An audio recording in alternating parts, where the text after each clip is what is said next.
La mise en détention préventive, un principe qui trouve plusieurs applications dans le droit pénal congolais. L'inculpé ne peut être mis en état de détention préventive que s'il existe des preuves ou indices sérieux de culpabilité contre lui. Pour l'Observatoire de la dépense publique, dans le cas du président national de l'UNC, il existe plusieurs zones d'ombre dans la gestion du programme de 100 jours de chef de l'État que seul Vital Kamerhe peut expliquer.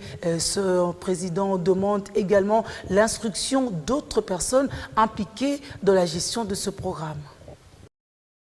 D'abord, il y a la prépondérance des marchés de gré à gré, qui était presque 84% des marchés passés étaient des marchés de gré à gré, notamment pour lesquels les DG de l'Est Africa avaient été arrêtés, notamment pour les logements sociaux pour lesquels M.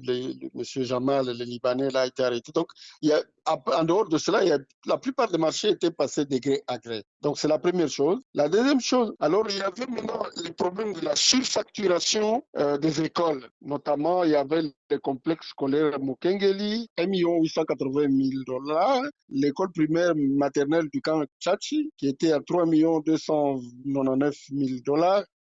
Alors que normalement, pour camp Tchachi, le maximum pouvait être 650 000 $ au lieu de 3 millions et quelques.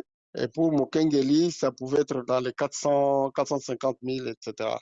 Donc, il y avait cela comme aussi des zones d'ombre.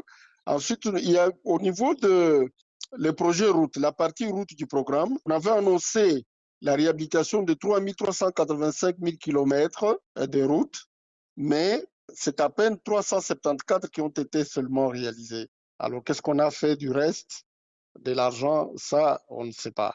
On a constaté aussi la violation des circuits de la dépense, dans le sens où les programmes étaient hors budget, donc un programme extra-budgétaire, et finalement, c'est le directeur de cabinet du chef de l'État qui était l'ordonnateur, qui faisait tout à la place des sectoriels.